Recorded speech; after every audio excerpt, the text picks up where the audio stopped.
Hello and welcome to this installment of Vox Machina. As your narrator, I'll be bringing fantastic works of fiction from the page to your eardrums. Uploads will be posted weekly, so be sure to subscribe and hit the alerts bell to be notified when new installments are available. Got a story you think deserves the Vox Machina treatment? Let me know in a comment and you might just hear it in a future episode. Thanks for listening and on with the show. Every New Beginning by Fencer X. Episode 8. Harry supposed that, on the whole, using up every last ounce of goodwill he had with Kingsley to ensure Malfoy's dad eventually met the swift and terrible end he was always meant to enjoy, balanced out nicely enough with Malfoy finally accepting, albeit grudgingly, Harry's offer of aid.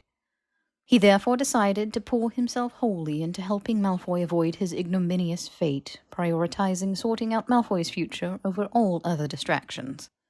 Ron and Hermione clearly thought he'd lost his marbles, but while Ron seemed content to just shake his head in bewilderment or, at worst, complain Harry was going to be responsible for the troll Ron was sure to get on his transfiguration newt if Harry wasn't around to let him crib his notes, Hermione was decidedly less easygoing about the matter.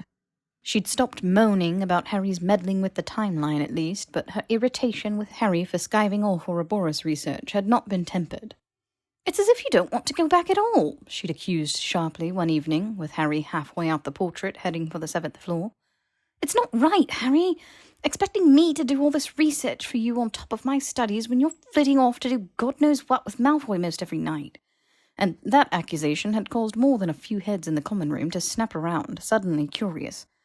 Harry had hastily snapped up a muffliato and reassured her that of course he wanted to go back. Newts were just as imposing the second time around as they'd been the first, and he was not looking forward to taking them again. "But, you don't have to be doing all this research right now, you know?" Hermione's expression had been one of befuddled horror, and he'd quickly explained himself. It's all relative, right? Doesn't matter if we figure out how to send me back tomorrow, or 3 months from now, or a year from now even. Once we hammer out the logistics, it can be as if I never left. This had not settled her reservations, though, as it wasn't a matter of how long it took until Harry returned to the future. It was how long he spent in the past. The more time he spent here, the more changes he made. He might only mean to influence Malfoy's life, but every minute he was here, living this Harry's life and interacting with this Harry's friends and acquaintances, would yield another unintended consequence in the future. And Harry understood that, he really did, but the only reason he was here at all was because of Malfoy, to help him fix this, to help him become a better person, not just for his own sake, but for the sake of those around him, Harry included. "I have to do this," he'd said, hoping his tone showed he meant this to be the end of this conversation. He wasn't returning to his proper time until he'd done what he'd come back for, and he needed his friends, both of them, to understand this was a have-to for him. She must have heard the finality in his voice, for she'd sighed, shoulder sagging, and given him a weak smile. "Yes, I imagine you think you do." He hadn't known what that meant, but he also hadn't cared. It had been enough she'd let him leave without any further harassment, freeing him to get down to business. Their row in the unused potions lab had been a decided turning point in their relationship, and while he and Malfoy still kept to their own kind outside the room, and likely always would, there were definite changes afoot within those stone walls. For one, Malfoy no longer wore that pinch-faced sour look when Harry showed up, graduating to cordial nods of acknowledgement or the occasional half-wave if he was feeling particularly effusive. He'd even stopped vanishing Harry's chair, which often manifested as a sofa with a matching ottoman and a chenille of warm gold knitting thrown over the back. This latter addition was sure to be particularly welcome once the days began to grow shorter and the air crisper with the impending arrival of autumn. Harry had walked in once to find Malfoy sprawled out upon it, long and lean, though he'd practically vaulted over the back when Harry had cleared his throat to announce his presence, ducking low and professing himself in the midst of searching for a lost quill. But with Malfoy's permission to interfere more or less secured, Harry was ready to dive into the matter of putting Malfoy's life back to rights, good and proper, so he wasted no time in plotting out just how to go about it, this time with Malfoy's cooperation. Perhaps the most pressing matter he felt was ensuring Malfoy sat and passed his newts. I'm not sitting any newts, Malfoy had said, and oh yes you are, Harry had returned. Having a few O's or E's in his back pocket certainly wasn't going to hurt anything, but a lack of them might paint him as a dunderhead or a worthless layabout, if not barring him from career advancement outright. He was sitting those exams, and that was that. Of course, there was the small matter of Malfoy not being enrolled in any newt classes worth speaking of. In all the books he'd seen Malfoy poring over during his studies, Harry had noticed that none of them had involved classes that required wands. This, along with the fact Malfoy had nearly beat Harry silly with his bare fists only days earlier and relied upon the room for the bulk of his summoning and vanishing needs, suggested he was less than satisfied with the quality of his new ministry-approved wand. As Malfoy put it when Harry had confronted him about this, "It's fucking useless." He'd let Harry have a go with it just to see for himself, and after brushing aside the niggling thought that this was the second time he'd laid hands on a wand belonging to Draco Malfoy, Harry had attempted a few rudimentary spells to less than stellar results. His Lumos was lackluster, his Accio appalling, and his Expelliarmus egregious. It was, Harry had to agree, absolutely, positively fucking useless. Trying to use the thing for any newt-level coursework would be an exercise in futility. He therefore renewed his efforts to convince Malfoy to take back his proper wand. The room was unplottable, after all, so the Ministry couldn't well punish him for what they didn't know he was doing. "It's yours, like I said, and you're entitled to it, as I see it. Besides, you can't even defend yourself properly with that twig they gave you. What are you meant to do if someone tries something with you?" "Get what's coming to me, I imagine," Malfoy had said, wrinkling his nose as he ran a finger over the velvet-lined box in which his wand had been stored. Harry had thought he might actually have gotten rid of it after that first row, but Malfoy had only put it away, locked in a drawer of one of the several handsome writing desks he'd had the room conjure for his use. Even in his anger and irritation, he hadn't been able to bring himself to destroy the last remaining bit of his old life. Well, there was no going back to that old life, at least not without finding another Matilda, so they would have to work with what remained now. As Harry knew what it felt like not being able to properly defend yourself with a wand you knew and trusted, he decided to prioritize helping Malfoy not only brush up on the coursework he'd need for his nudes, but also master the basic charms and jinxes he'd taught his friends over those many years back. They were old hat for him now, but a part of him had missed wandering around this very room, correcting forms and adjusting wand grips, seeing his students progress before his very eyes. No, he wasn't torn up at all to have a new protégé on whom to foist the wealth of his defence knowledge. Malfoy, though, being the prideful arse-kettle he was, refused to let Harry do all the helping, and in exchange for lessons in defence and other newt classes relying on wand work, Harry had to agree to receive tutoring of his own from Malfoy in, well, most every non-wand-wielding class he was taking.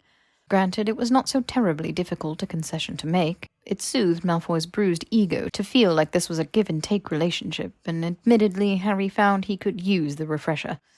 Hermione had been so engrossed in Ouroboros research and her own studies of late, she hadn't had as much time to spare for helping Harry and Ron with their work, which she hoped would not adversely affect Ron's own future endeavours. He tried to recall how many newts Ron had managed, but failed, though perhaps it wouldn't matter. Kingsley had waived the testing requirements for Auror recruits who'd fought in the war, and then Ron had gone on to run the Weasers' empire with George, so newts were not so very important for him. The terms of their exchange sorted, Malfoy's attitude improved immensely from gloomy, stubborn twat to spirited, insufferable prat. He allowed himself to bask once more in the joys of taking the piss out of Harry at every given opportunity, and no topic was safe. Harry's fashion, or lack thereof, Harry's culture, or lack thereof, Harry's education, or lack thereof. This last one was a particular favourite of Malfoy's, and it was almost like suffering through remedial potions with Snape. "A 7-year head start," Malfoy tutted, "and you're still brewing at a second-year level? Merlin and Morgana, Potter, you're the one who needs saving."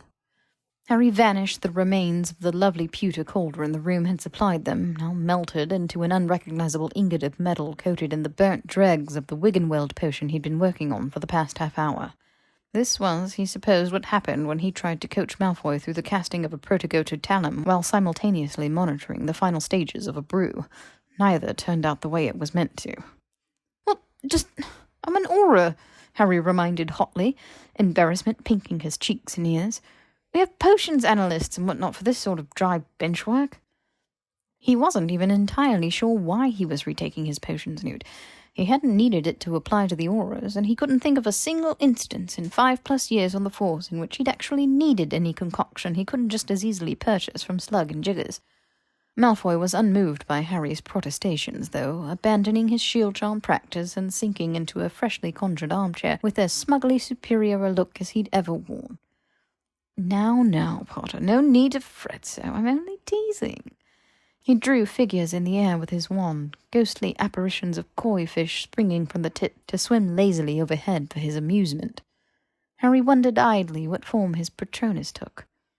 After all, Gryffindors can't be blamed for blossoming into lug-headed numbskull brutes who adopt a fist-first approach to every problem any more than one can fault a Kneazle for shitting in your best house slippers. It's simply in their nature. Harry was about ready to show him just how fist-first his approach to problems really was. Well, what excuse have you got for your shitty charm work? Too busy brushing up on your unforgivables to bother? Malfoy vanished the fish with a swipe of his wand, a hard set to his jaw as he fixed Harry with a pointed look. So what if I was? And Harry didn't have a witty rejoinder there. Malfoy sniffed, pushing himself up from the chair and vanishing it as well, as he began to pace the room with an irritable energy. You've rather a lot of nerve, you know. Harry winced. Yeah, I know. Barging in here, banging on about, oh, Malfoy, you're too young and beautiful to die, and, oh, Malfoy, life's just not worth living without you around, making it hellish. Harry frowned. I don't think that's quite how I put it. When you're swanning around, wizarding London, in what I must assume are those ghastly scarlet aura robes that do nothing for your complexion in the very line of work you selected at 12, or was 15, were they really having this argument again? And Ginny had assured him he looked dashing in his uniform. Good gad, was it? Then you've no excuse at all, have you? You ought to have had a bit more imagination by then. Well, Harry started, shame flaring, I'm not here to change my future, I'm here to change yours.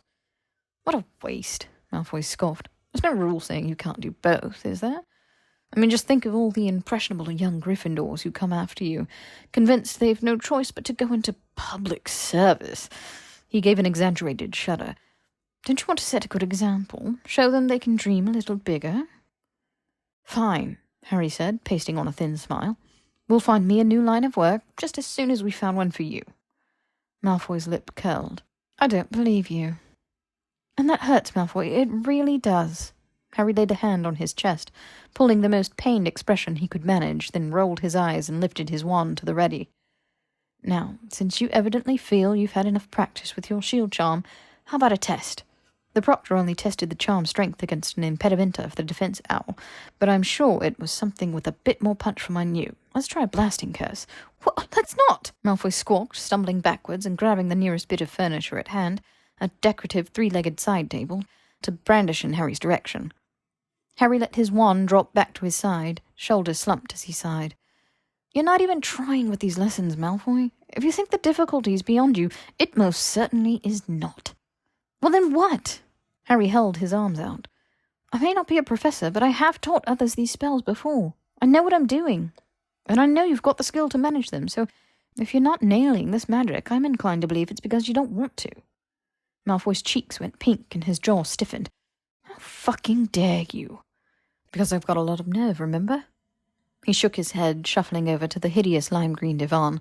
Of all the furniture that popped into and out of existence in the room, this was one of the few that always seemed to stick around, and Harry had to wonder if it didn't hold some sort of sentimental value for Malfoy. Perhaps Harry would find a similar one locked away in the Ministry's vaults, confiscated from the manor as war reparations. He hadn't noticed it the once he'd visited, but he'd also been half-blind from a stinging jinx at the time. He flopped down onto the springy cushions, throwing one leg over the other. So what is it then? Are the spells actually beyond you? Be honest, because if you need me to take things more slowly... Of course I don't, Malfoy huffed, his ears going pink as well now, and he tucked his wand into his sleeve so he could cross his arms. Don't be stupid. Harry raised his hands in defense. All right, fine. Then what's the issue? Have you changed your mind about my helping? Malfoy blew air from his nose in a long, slow stream, pinch-lipped and sour. I simply don't see the point. don't see the point. I don't see how even the finest of Newt results is going to magically set my life to rights and restore some semblance of dignity to me. He took a steadying breath. I'm sure you mean well. You've always been an insufferable do-gooder, but I can't imagine this will be at all effective in staving off my untimely demise. Harry boggled. Well, of course it's going to stave off your untimely demise. The very fact that you don't want it to happen at all has got to be worth something, for one, and every change you make to your life, every change for the better, including getting those fine Newt results, is going to put you further and further from Azkaban. Is it? Did I just walk into the cell and lock myself up because I liked the decor? Or was I caught up in machinations not of my own making? I seem to recall some mention of under duress and neo-Death Eaters.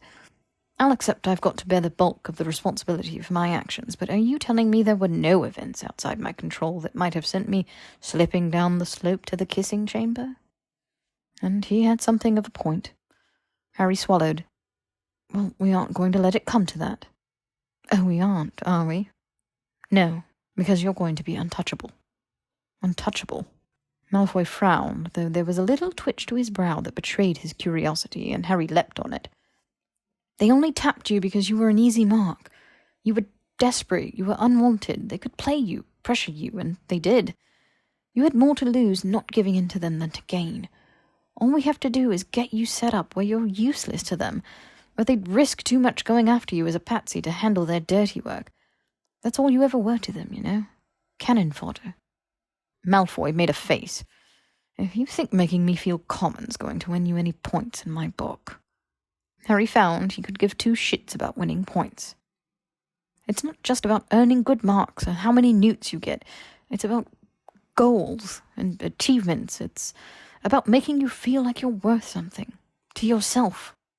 I am worth something, Malfoy said, though he seemed shocked at his own words, and for once he hadn't sounded boastful in the least.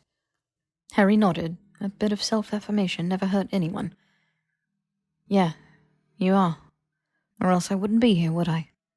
He lifted his brows, and Malfoy gave a grudging, So you're gonna take your newts. I'll help you with defense and charms.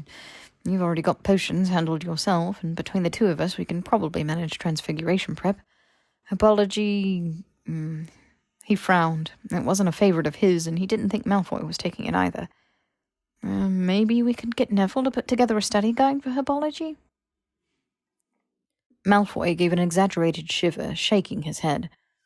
If not having a herbology newt is what gets me kissed, then I'm just going to accept my fate, Potter. End of discussion.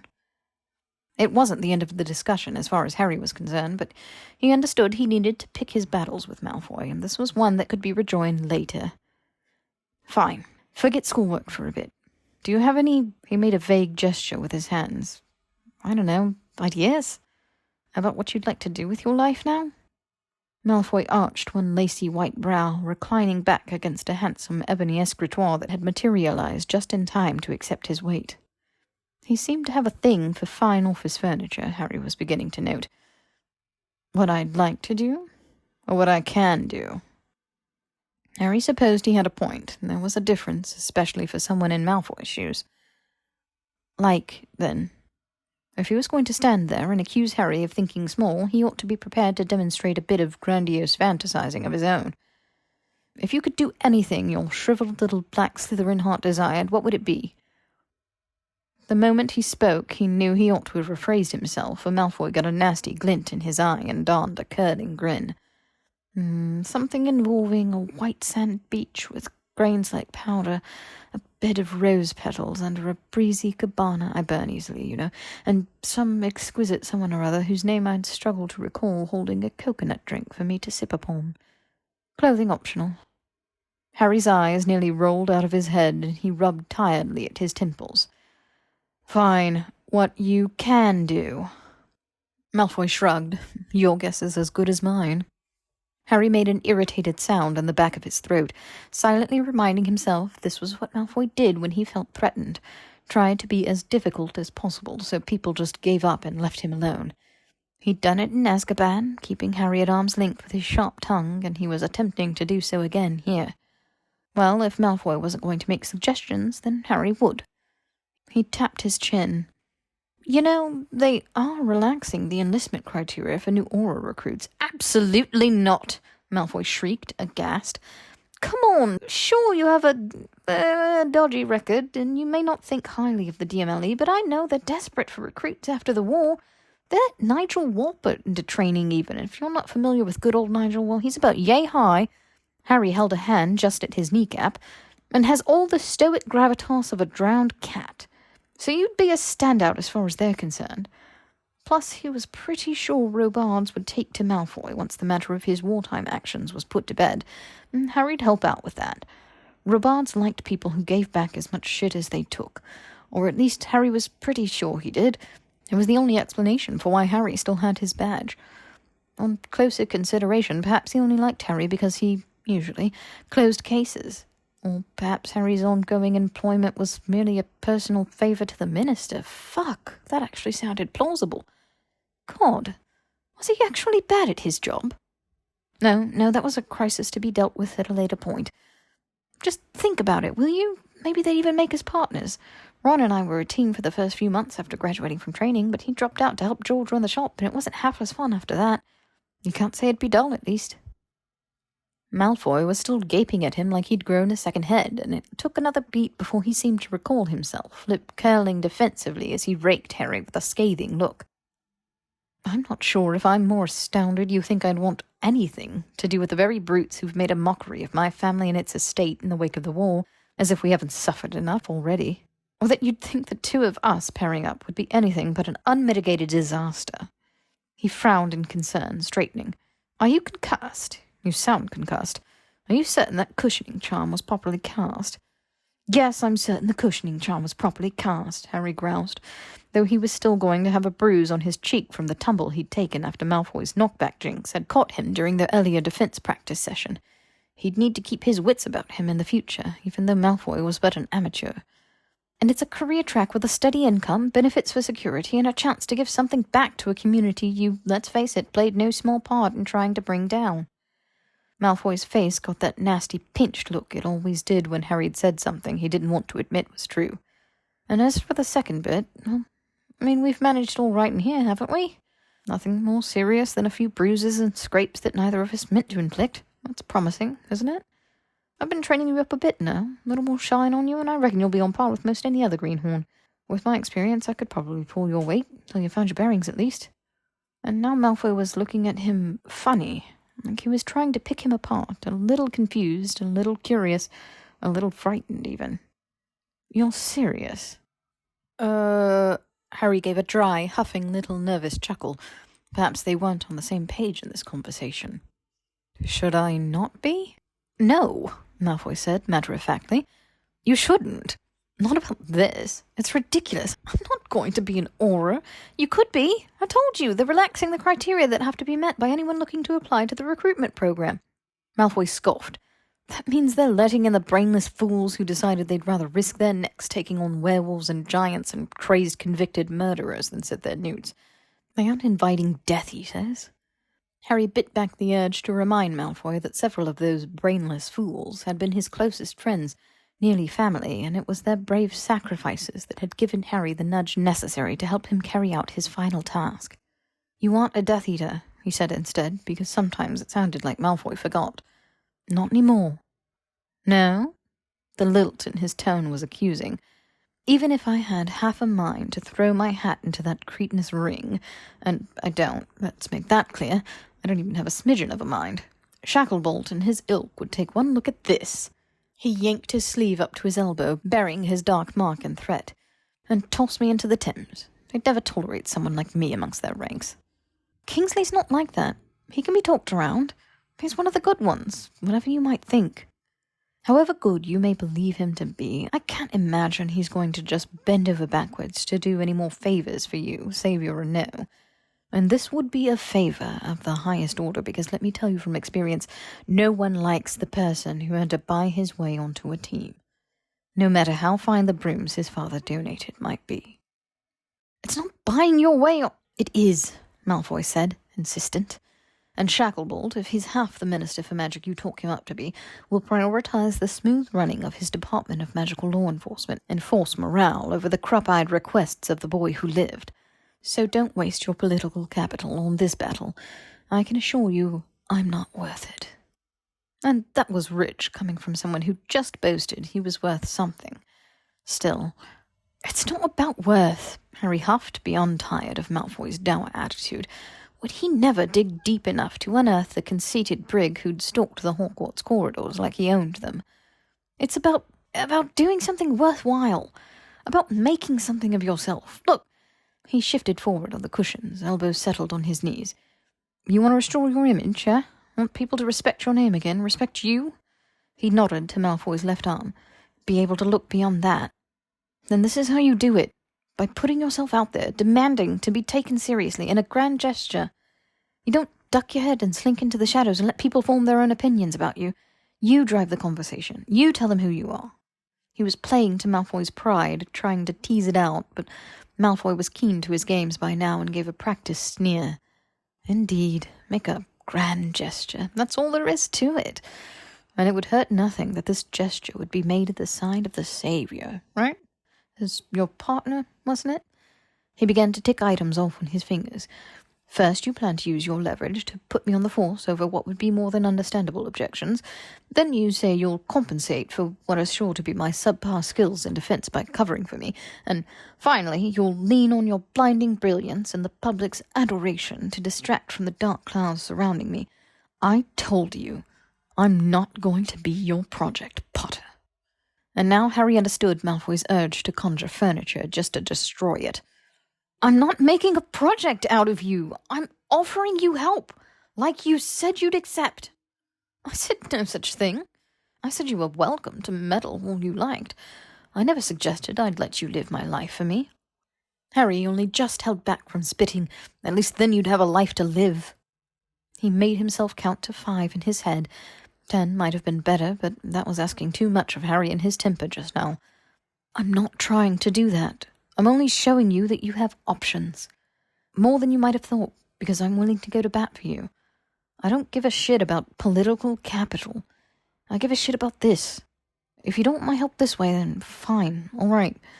But don't just shoot down my offers out of spite. You're smarter than that. Try showing it. Malfoy seemed to consider his words for a beat. Perhaps he was counting to 5 as well, then shrugged. I wasn't doing it out of spite. I was doing it because I'm not joining the fucking Aurors. Harry shook his head, less in frustration and more in grudging amusement. You really think we're so bad? One of you turned me into a ferret. I had to see a mind healer after that. Hey, no, that wasn't on us. That was a Death Eater who'd spent the better part of the school year polyjuiced as Mad-Eye. He was one of your chums. He settled back against the cushions, crossing his arms. And you know, if you're so very disgusted with the program, there are few better ways to improve it than from the inside. Malfoy cocked his head in thought. Or from over their heads. Harry frowned. You mean through legislation? Politics? I'm a sight better at manipulating people into getting my way than dueling, I'm not ashamed to admit. You're not, Harry protested. Well, you're not a bad dueler. They'd been fairly evenly matched back in school when Malfoy hadn't cheated, and they might still be had Harry not had 7 years more experience in combat spellwork. No, I'm not, Malfoy agreed seamlessly, getting back a little of that familiar snootiness. I'm only that much better at bending people to my will. Couldn't get me to leave you alone, Harry said, brows wiggling just a bit in challenge. I said people, not time-hopping middle-aged lunatics who don't have the good sense to wear gloves when handling dangerous magical creatures. Honestly, it's no wonder you get along so well with that oaf Hagrid. Harry didn't know where to start, sputtering, I'm not middle-aged, and don't call Hagrid an oaf. His head gave an aching throb, and he released a long, slow breath, taking another 5 count as he waited for his clenched fist to relax. It was 2 steps forward and then a 20-minute detour with Malfoy sometimes, and Harry really needed to remember he had to be the adult in this relationship, as Malfoy seemed more than content to act like the teenager he was. Forget it. Fine. You want to go into politics, then? Malfoy shrugged. Not particularly. What? Then why the hell did you just suggest it? I was making conversation. Do you really think that if the Ministry's not going to let me into their guard dog kennels without your graciously offered influence, they'll let me anywhere near a position of real power? I realize you've cheated death twice, Potter, but I'm certain there must be limits to even your abilities. There are elected positions, Harry reminded, recalling Hermione's upcoming campaign. And those are even further out of reach. No one's going to cast a ballot for a Malfoy. You could change your name. Honestly, it was a good idea even if Malfoy didn't decide to pursue a political career. He'd certainly get farther as Draco Jenkins or Draco Smith than saddled with anything that sounded like it had been passed down 47 generations. At the suggestion, though, Malfoy got a dark, threatening look to him that sent a jolt through Harry. I'm going to die with this name one way or another. Let's get that straight. Harry held his hands up in defense. All right there, easy. No need to get pissy, it was just a thought. He sighed, racking his brain for other viable options for Malfoy's career prospects. Fine. Then what about other posts at the Ministry? You don't like the Aurors, or the DMLE as a whole, I'm going to hazard a guess, and you're not wrong that fitting you into any position above an executive officer is probably going to get Harry, but there's lots of other equally valuable departments at the Ministry where I'm sure you could find rewarding, honest work.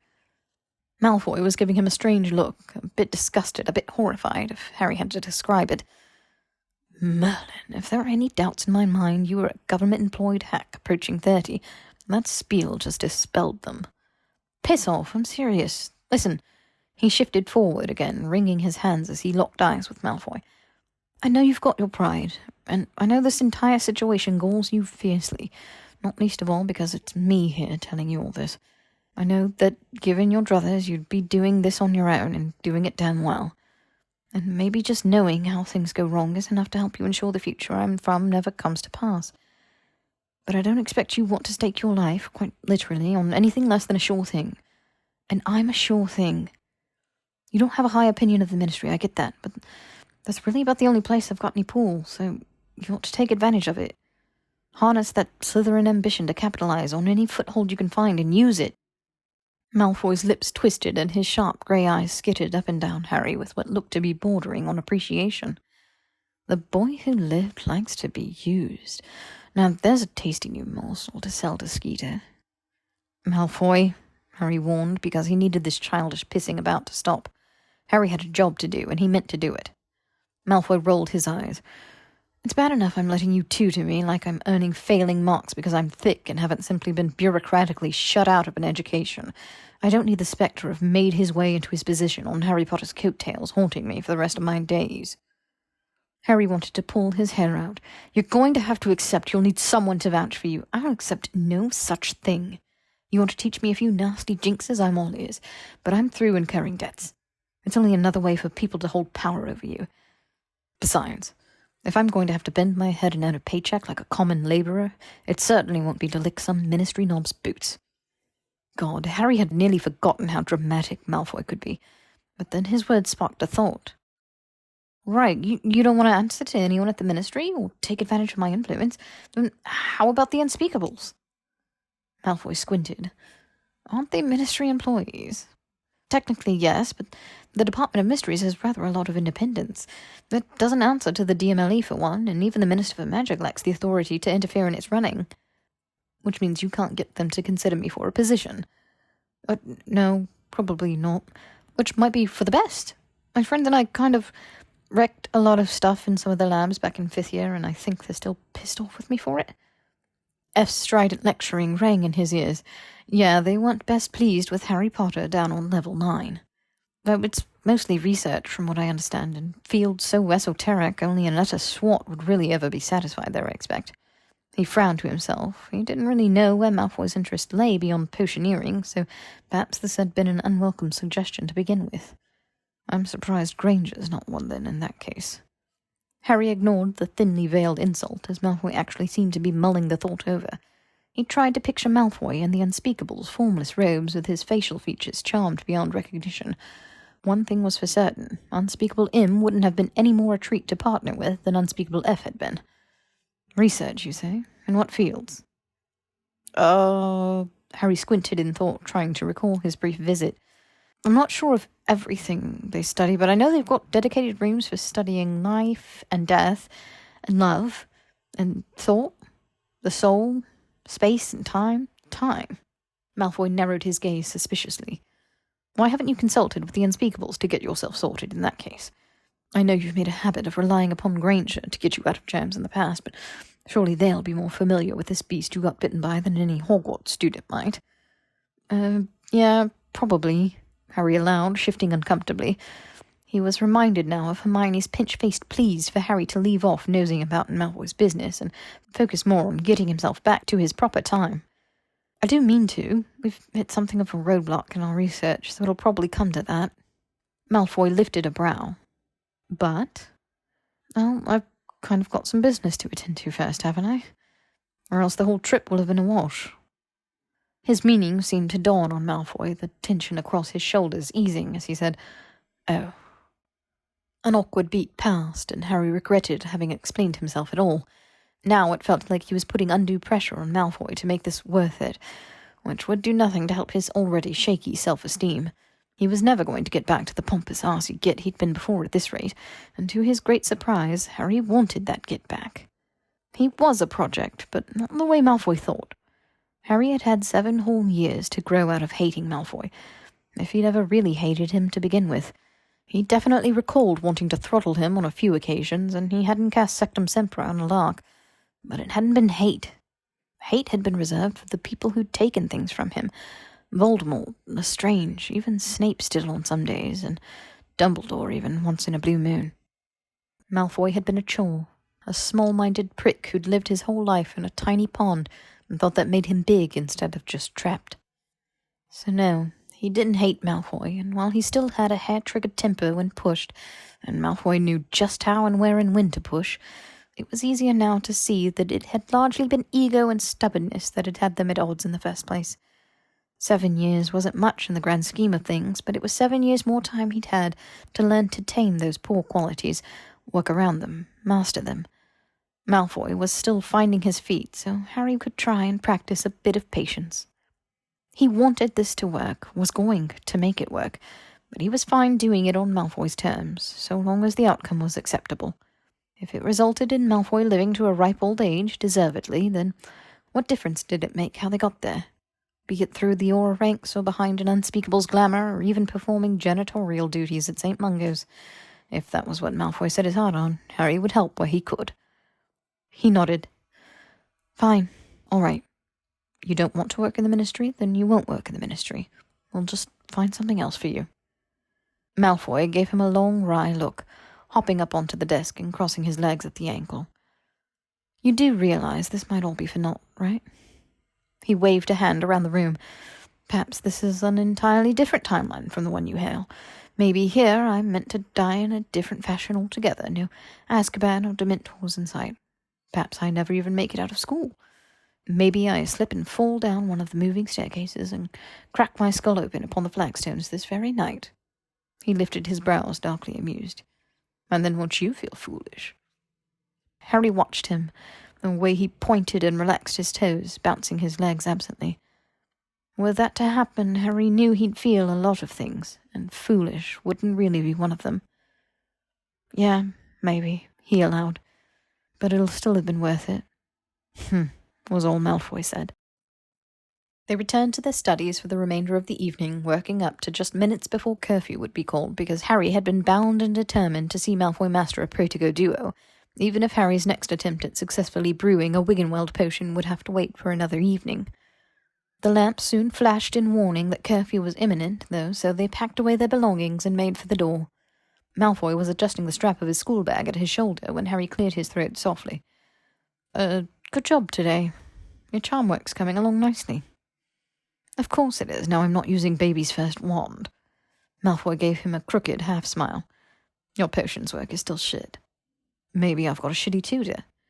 "Maybe. You ought to sack him." "Oh, I could never. I have a thing for hopeless charity cases, you see." It spoke to how far they'd come in but a handful of weeks interacting that Malfoy didn't take this as a cruel, mean-spirited jab, though he still elbowed Harry sharply in the ribs for it, which made Harry feel strange.